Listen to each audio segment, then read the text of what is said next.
जय हिंद दोस्तों स्वागत है आपका आपके अपने YouTube चैनल ज्ञानदेह होस्ट में। और इस वीडियो में मैं आपको बताने वाला हूं राजस्थान कर्मचारी चयन बोर्ड कॉमन एलिजिबिलिटी टेस्ट यानी कि CET OTR यानी कि वन टाइम रजिस्ट्रेशन 2022 के बारे में कि कैसे आपको ये रजिस्ट्रेशन करना है। तो आप इस वीडियो को देखते रहिए, यहाँ पर आपको पूरी जानकारी दी जाएगी। तो चलिए शुरू करते हैं। तो यहाँ पर अभी जो वीडियो में देख पा रहे हो हमारी ऑफिशियल वेबसाइट jobsgyan.in है। इसका लिंक वीडियो के डिस्क्रिप्शन में दिया है। जैसे ही आप इस लिंक को ओपन करेंगे तो आपके सामने इसकी जानकारी आ जाएगी। मैं आपको बता दूं कि इस CET के माध्यम से आपके 2996 पद भरे जाएंगे। जॉब लोकेशन आपकी ओबीएस है कि राजस्थान रहेगी और कैंडिडेट इसमें ऑल इंडिया से अप्लाई कर सकते हैं। एज आपकी 18 से 40 साल भी है कुछ पोस्ट पर, और कुछ पोस्ट पर 21 से 40 साल भी रखी गई है। एप्लीकेशन फीस कौन सी कैटेगरी के लिए कितनी है वो आप यहां पर देख सकते हैं। अगर आप अन्य स्टेट से इसमें अप्लाई करेंगे तो आपको जनरल के अंदर रखा जाएगा, यानी कि आपको 450 रुपए फीस पे करनी होगी।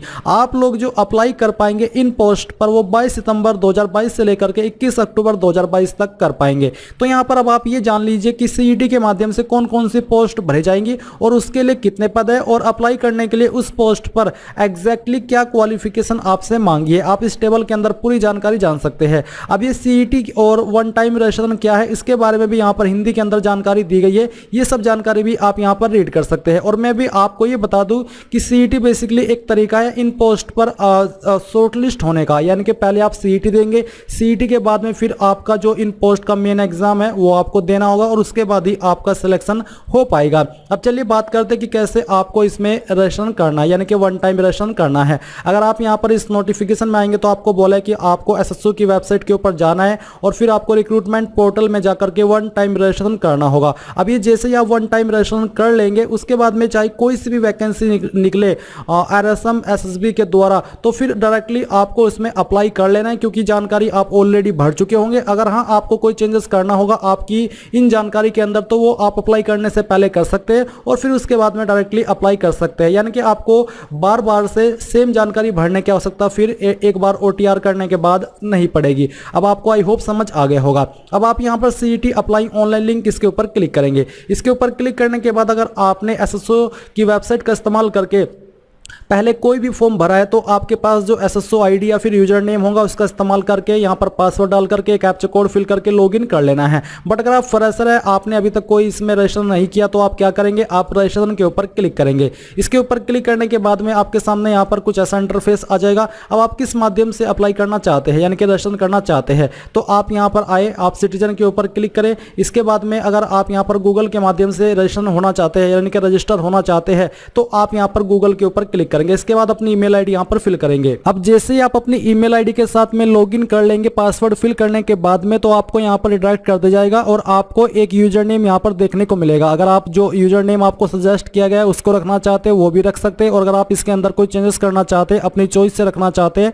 तो वो भी आप यहां पर कर सकते हैं। इसके बाद आप एक पासवर्ड क्रिएट करेंगे जिसकी जो लेंथ है वो आपकी 5 से 20 कैरेक्टर के बीच में होनी चाहिए। बेसिकली 8 से 30 कैरेक्टर के बीच में भी आप इसको रख सकते हैं। एंड उसमें स्पेशल कैरेक्टर भी होना चाहिए और इंग्लिश का स्पेशल वर्ड, यानी कि इंग्लिश का कैपिटल वर्ड और स्मॉल वर्ड होना चाहिए। कुछ इस प्रकार का आपका पासवर्ड रहना चाहिए। जो पासवर्ड आपने बनाया है उसको यहाँ पर दोबारा डाल करके वेरीफाई करना है, अपना मोबाइल नंबर एंटर करना है और फिर रजिस्टर के ऊपर क्लिक करना है। अब यहाँ पर आपका जो रजिस्ट्रेशन है वो हो जाएगा और उसके बाद में आपको लॉगिन के पेज पर ट्रांसफर किया जाएगा। अब आप यहाँ पर जो आपने यूजर नेम रखा था वो यूजर नेम एंटर करेंगे, जो पासवर्ड बनाया था वो पासवर्ड डालेंगे और फिर ये कैप्चा कोड फिल करके लॉगिन के ऊपर क्लिक करेंगे। लॉगिन के ऊपर क्लिक करने के बाद आपके सामने प्रोफाइल की जानकारी आ जाएगी। यहाँ पर दोस्तों आपका जो फर्स्ट नेम है जो भी है वो आप यहाँ पर एंटर कर दीजिए। आपका जो लास्ट नेम है वो एंटर कर दीजिए। ये नाम आपका 10th की मार्कशीट के अनुसार होना चाहिए। डिस्प्ले नेम आप क्या रखना चाहते हैं, सेम नाम रखना चाहते हैं जो आपका ओरिजिनल नाम है या फिर कोई अलग नाम देना चाहते हैं वो आप यहाँ पर दे दीजिएगा।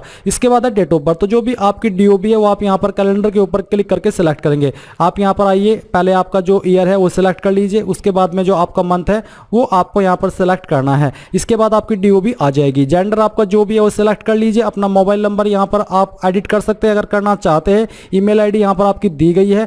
पोस्टल एड्रेस आपका क्या है वो आप यहाँ पर फिल कर देंगे। जो भी आपका एड्रेस है वो आपको यहाँ पर एंटर करना होगा। इसको एंटर करने के बाद जो आपका पोस्टल कोड है वो आप यहाँ पर फिल करेंगे। आपकी सिटी डिस्ट्रिक्ट कौन सी है वो आप यहाँ पर एंटर कर देंगे। इसको एंटर करने करने के बाद में आप यहाँ पर देखेंगे कि स्टेट आपसे आपकी पूछी है, तो जो भी आपकी स्टेट है वो आपको सिलेक्ट कर लेनी है। तो चलिए हम इसको सिलेक्ट कर लेते हैं। फिर आता है आपका यहाँ पर बहामास, अगर आपके पास आईडी है बहामास आईडी या फिर इनरोलमेंट आईडी तो आप दे सकते हैं, नहीं तो आप इसको ऐसे ही छोड़ दीजिए। इसी प्रकार से आपके पास जन आधार आईडी या इनरोलमेंट आईडी है तो वो भी आप दे सकते हैं।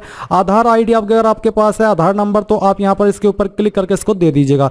अगर अभी यहाँ पर आपसे नहीं ली जा रही है तो आप आगे चल करके भी इसको दे सकते हैं। देन आप यहाँ पर इन सभी जानकारी को वेरीफाई करने के बाद में अपडेट के ऊपर क्लिक करेंगे। अब गाइस जैसे ही आपने अपनी ये जानकारी अपडेट या फिर फिल कर ली है, कोई भी जानकारी आपने जो यहाँ पर देनी थी, उसके बाद में आपको यहाँ पर क्या करना है, क्विक सर्च के अंदर आपको रिक्रूट ये सर्च करना है, यानी कि रिक्रूट लिख देना है। फिर आपके सामने आ जाएगा रिक्रूटमेंट पोर्टल, इसके ऊपर आपको क्लिक करना है। अब इसके ऊपर क्लिक करने के बाद में आपके सामने यहाँ पर ऑप्शन आ रहा है वन टाइम रजिस्ट्रेशन, तो आपको यहाँ पर इसके ऊपर क्लिक करना है। इसके ऊपर क्लिक करने के बाद में यहाँ पर आपके सामने कुछ ऐसा इंटरफेस आ जाएगा।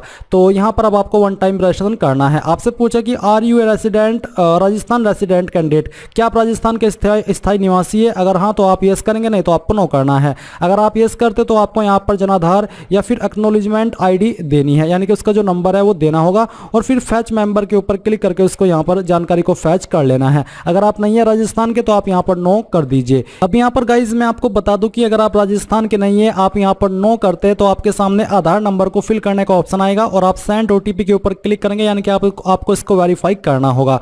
बट अगर आप यहां पर ये चाहते हैं कि जो प्रोफाइल के अंदर आपने जानकारी भरी है वहीं से यहां पर आ जाए, तो आप I want to fetch data from SSO profile इसके ऊपर क्लिक करेंगे। इसके ऊपर क्लिक करने के बाद जो नाम आपने एसएसओ आईडी के अंदर भी भरा है प्रोफाइल में वो यहां पर आ जाएगा। आपका नेम दिया गया, जेंडर दिया गया, जो आपका फादर नेम है वो आप यहां पर एंटर कर देंगे। इसको एंटर करने के बाद में डेट ऑफ बर्थ आपकी दी गई है, अगर आप इसमें कोई चेंजेस करना चाहते हैं वो अभी भी कर सकते हैं। आपका नंबर दिया है, आपकी ईमेल आईडी दी गई है। इसके बाद यहां पर आता है डॉक्यूमेंट टाइप का सेक्शन, और ऊपर आपको ये बोला है कि आपको यहां पर ये अनिवार्य है कि आप अपलोड करें मार्कशीट या फिर सर्टिफिकेट ऑफ सेकेंडरी यानी कि 10th या उसके बराबर का कोई अन्य डॉक्यूमेंट। साथ ही आपको यहां पर बोला है कि you also need to upload at least one document as ID proof of candidates, जिसमें कि आपका नाम विद फोटो हो, फादर नेम हो, डेट ऑफ बर्थ हो एंड आपका जेंडर हो। तो यहां पर आपको कौन कौन से डॉक्यूमेंट इनमें से अपलोड करना है उसके विकल्प दिए गए हैं। इनमें से कोई भी आप अपलोड कर सकते हैं। सेकेंडरी यानी कि 10th की marksheet, PAN card, driving licence, Aadhaar, इनमें से कोई भी आप एक डॉक्यूमेंट सेलेक्ट कर लीजिए। जो भी आप सेलेक्ट कर रहे हैं उसी की जानकारी आप यहां पर दे देंगे। जैसे कि अगर आप सेकेंडरी सेलेक्ट करते हैं, इसमें बोर्ड अप्लाई होता है, तो आप यहां पर आपके बोर्ड का नाम फिल कर देंगे। आपका जो रोल नंबर था 10th का वो आप यहां पर एंटर कर देंगे। किस साल के अंदर आपने आपकी 10वीं पास की थी वो आप सिलेक्ट कर लेंगे। डॉक्यूमेंट आईडी इस पर एप्लीकेबल नहीं है, और प्रूफ सबमिटेड फॉर ये भी एप्लीकेबल नहीं होता। ये अलग अलग डॉक्यूमेंट के अकॉर्डिंग एप्लीकेबल होगी। जो एप्लीकेबल नहीं है वो इस तरह से आ जाएगा, यानी कि आप उसमें कुछ भी नहीं भर पाएंगे। फिर है अपलोड डॉक्यूमेंट। जो भी डॉक्यूमेंट आपने यहां पर सिलेक्ट किया आप उसको अपलोड करेंगे, जिसका फॉर्मेट पीडीएफ का रखा है, साइज 50 से 100 KB के बीच में होना चाहिए। तो आपको ब्राउज के ऊपर क्लिक करना है और जहां पर भी आपकी फाइल है वो सिलेक्ट कर लेनी है। इसके बाद यहां पर आइए, आपकी आईडी इस प्रकार से आ जाएगी, आप इसको व्यू भी कर सकते हैं। एंड अगर आप कोई अन्य आईडी भी देना चाहते हैं तो आप डॉक्यूमेंट टाइप के ऊपर क्लिक करेंगे और जो दूसरी आईडी आप दे रहे हैं वो आप यहां पर सिलेक्ट करेंगे। उसके बाद में जैसे कि आपने यहां पर आधार सिलेक्ट किया तो इसका जो आधार नंबर है वो आप एंटर करेंगे। प्रूफ सबमिटेड फॉर, यहां पर आपको बताना है कि इसमें क्या क्या प्रूफ सबमिट है। जैसे कि कैंडिडेट नेम, आपका नाम आता है आधार के अंदर, आपका फादर नेम आधार के अंदर होता है, आपकी डेट ऑफ बर्थ आधार के अंदर होती है और आपका जेंडर भी होता है। तो आप सिलेक्ट ऑल कर देंगे। फिर आप यहां पर ब्राउज के ऊपर क्लिक करके आपका आधार आगे से भी पीछे से भी अपलोड कर देंगे, आप ऐड के ऊपर क्लिक करके। अब यहां पर दोस्तों आप देख सकते हैं क्वालिफिकेशन डिटेल में सेकेंडरी की जानकारी दी गई है और डॉक्यूमेंट डिटेल में आपके आधार की जानकारी दी गई है। अगर आप इसको अभी से यहीं पर वेरीफाई करना चाहते तो आप वेरीफाई OTR के ऊपर क्लिक करके आपका नाम, आपका फादर नेम, आपका जेंडर, आपका डेट ऑफ बर्थ देख सकते हैं। और इसके बाद आप यहां पर फाइनल सबमिट के ऊपर क्लिक कीजिए। आपके नंबर पर OTP जाएगा, वो OTP डाल करके आपको यहां पर वेरीफाई OTP कर देना है। OTP वेरीफाई होने के बाद में यहां पर आपको आपका वन टाइम रजिस्ट्रेशन नंबर दिया गया है। अब आप यहां पर इसको ओके कीजिए। ओके करने के बाद में यहां पर जो आपको बाकी की जानकारी है वो अपनी फिल करनी है। जैसे कि यहां पर नीचे दिया गया है क्वालिफिकेशन डिटेल, अब आप इसके ऊपर क्लिक करेंगे। इसके ऊपर क्लिक करने के बाद सेकेंडरी यानी कि 10th में यहां पर आपका name of board, university, school, institute, यानी कि इसमें से आप कोई भी जानकारी दे सकते हैं। तो यहां पर आपके सामने बोर्ड के काफी विकल्प दिए गए हैं। जिस भी बोर्ड से आपने आपकी जो 10वीं वो की है वो आप यहाँ पर सिलेक्ट कर लीजिए। इसके बाद आप subject group not applicable select कर लेंगे, किस साल के अंदर आपने पास किया वो ईयर सेलेक्ट कर लेंगे। और फिर यहाँ पर दोस्तों जो आपका अगला विकल्प है वो है रोल नंबर, तो जो आपका रोल नंबर था 10th का वो आप यहाँ पर एंटर करेंगे। इसके बाद यहाँ पर है रिजल्ट, तो रिजल्ट किसके अंदर था, परसेंटेज, सीजीपीए या फिर ग्रेड, वही आप सिलेक्ट कर लेंगे। इसको सिलेक्ट करने के बाद यहाँ पर आते हैं मैक्सिमम मार्क्स, यानी कि कितने नंबर थे टोटल वो आप यहाँ पर भरेंगे, उसमें से जो नंबर आपको आए थे वो आपको यहाँ पर एंटर करना है। ये एंटर करने के बाद में आपकी परसेंटेज यहाँ पर आ जाएगी। फिर आप सेम तरीके से 12वीं की जानकारी देंगे, आपने किस बोर्ड से 12वीं की है वो सिलेक्ट करेंगे।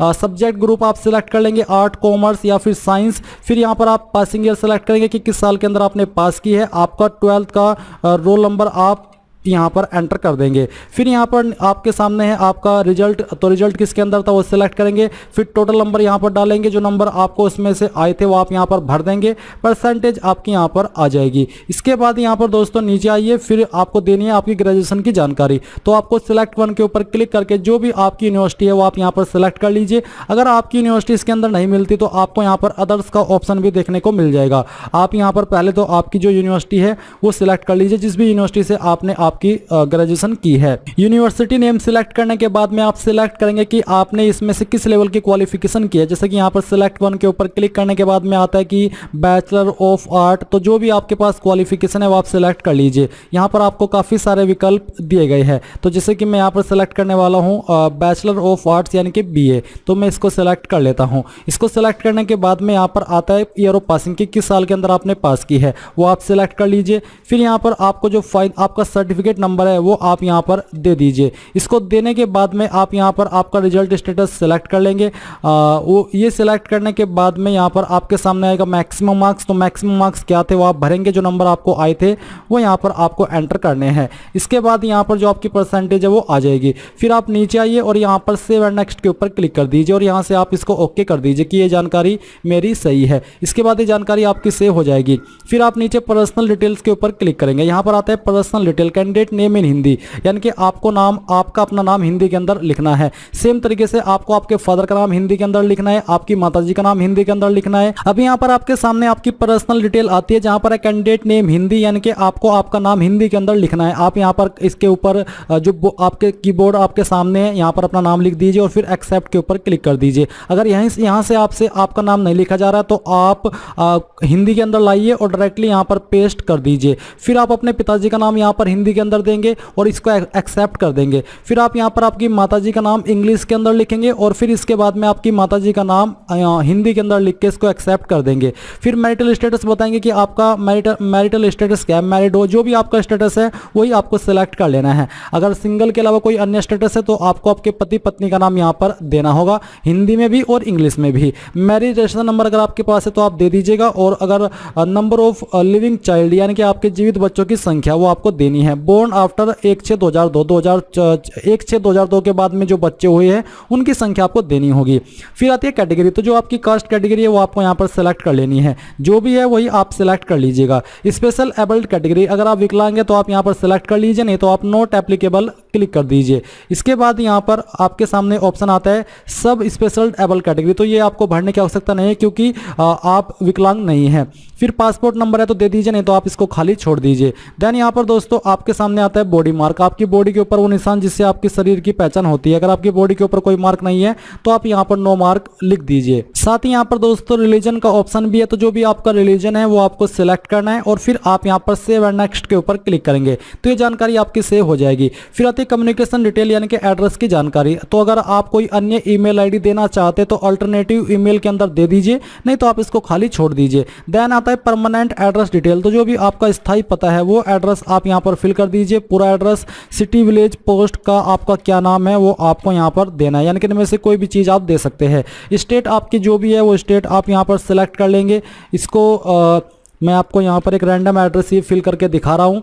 इसके बाद आती है डिस्ट्रिक्ट, तो जो भी आपकी डिस्ट्रिक्ट है वो सिलेक्ट कर लेंगे। पिन कोड आपका क्या है वो आपको यहाँ पर डाल देना है और फ़ोन नंबर अगर आप देना चाहते तो वो आप यहाँ पर दे दीजिए। फिर नीचे कोरेस्पोंडेंस यानी कि प्रेजेंट एड्रेस, अगर आपका परमानेंट और प्रेजेंट एड्रेस सेम है तो आप यहाँ पर टिक कर दीजिए। जो जानकारी आपने ऊपर भरी है वो यहाँ पर भी आ जाएगी, अगर अलग है तो अलग से भर दीजिएगा। फिर आप यहाँ पर सेव एंड नेक्स्ट के ऊपर क्लिक करेंगे तो ये जानकारी भी आपकी सेव हो चुकी है। फिर आती है डोमिसाइल डिटेल, आप इसके ऊपर क्लिक करें। अब आपसे पूछेगी क्या आप टीएसपी एरिया से बिलोंग करते हैं या फिर शहरी है या फिर नन है। तो जो भी आपकी इनमें से कैटेगरी है टीएसपी एरिया से, वो शहरिया हो या फिर नन, वो आप सिलेक्ट कर लीजिए। इसके बाद आती है नेशनलिटी। नेशनलिटी इंडियन रहेगी, वो आप सिलेक्ट कर लीजिए। होम स्टेट आपकी कौन सी है, वो आपको सिलेक्ट कर लेनी है। होम डिस्ट्रिक्ट आपकी कौन सी है, वो आपको सिलेक्ट करनी है। तहसील सिटी आपकी कौन सी है, वो आपको सिलेक्ट करनी है। विलेज आपका कौन सा है, वो आपको सिलेक्ट कर लेना है। Settled in India from another country, क्या आप अदर कंट्री से इंडिया के अंदर सेटल हुए हो, अगर हाँ तो यस, नहीं तो आपको नो करना है।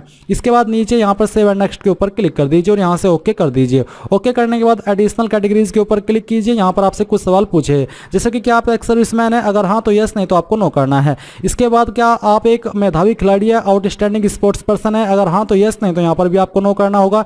क्या आप एनसीसी कैडेट इंस्ट्रक्टर है, अगर हाँ तो यस, नहीं तो यहाँ पर आपको नो करना है। क्या आप एक्स प्रिजनर यानी कि जो पहले जेल में रह चुका है ऐसे हो, अगर हाँ यस, नहीं तो आपको नो करना है। एक्साइटिंग स्टेट गवर्नमेंट एम्प्लॉय, क्या आप अभी गवर्नमेंट जॉब कर रहे हो, अगर हाँ तो यस, नहीं तो आपको नो करना है। फिर आपसे पूछे कि क्या आप डिपार्टमेंटल कैंडिडेट है डीसी, अगर हाँ तो यस कीजिए, नहीं तो आपको नो करना है। डिपार्टमेंटल कैंडिडेट यानी कि आरएसएम एसएसबी के।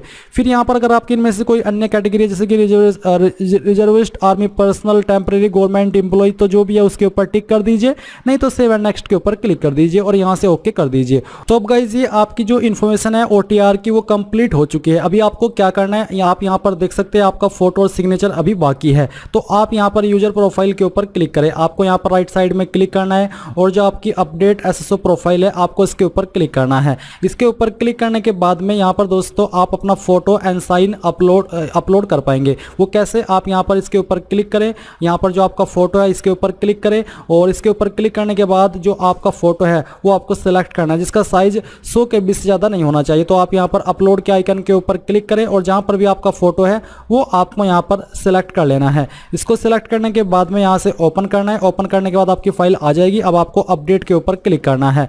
अपडेट के ऊपर क्लिक करने के बाद जो आपका फोटो है वो यहाँ पर ऑटोमेटिकली अपलोड होकर के आ जाएगा, आप इसको देख सकते हैं। एंड यहाँ पर जो आपका फोटो है और जो साइन है इसको अपलोड करने का जो ऑप्शन है वो अभी अवेलेबल नहीं है, यानी कि ये क्लिकेबल नहीं है। तो जब आप अप्लाई करेंगे किसी भी पोस्ट पर तब आपसे आपका फोटो साइन मांगा जाएगा, तब आप इसको अपलोड कर पाएंगे। अब ये आपका ओटीआर हो चुका है। अब चाहे कोई भी फॉर्म निकले आपको इसको दोबारा से भरने की यानी कि ये ओटीआर करने की आवश्यकता बिल्कुल भी नहीं है। आप यहाँ पर ऑनगोइंग रिक्रूटमेंट के सेक्शन में इस तरह से वैकेंसीज देखेंगे और फिर आपको अप्लाई नाउ के ऊपर क्लिक करना होगा। जैसे कि एग्जांपल के लिए ये जो अभी एक यहाँ पर एक्टिव वैकेंसी मैं इसके ऊपर क्लिक करके दिखाता हूँ। इसमें यहाँ पर मैं इस पोस्ट को सिलेक्ट करता हूँ। सिलेक्ट करने के बाद में जो जानकारी मैंने अभी ओटीआर के समय भरी है वो जानकारी यहाँ पर सभी की सभी आ जाएगी। आपको इन सभी जानकारी को वेरीफाई करते हुए यहाँ पर नीचे नेक्स्ट के ऊपर क्लिक करते जाना है और जैसे ही आप नेक्स्ट के ऊपर क्लिक करते चले जाएंगे लास्ट में जाकर के आप अपना फॉर्म सबमिट कर पाएंगे। यानी कि कोई अतिरिक्त ऑप्शन आपके सामने नहीं आएगा। एक दो ऑप्शन होंगे जो कि उस पोस्ट के अकॉर्डिंग आपसे पूछे जाएंगे।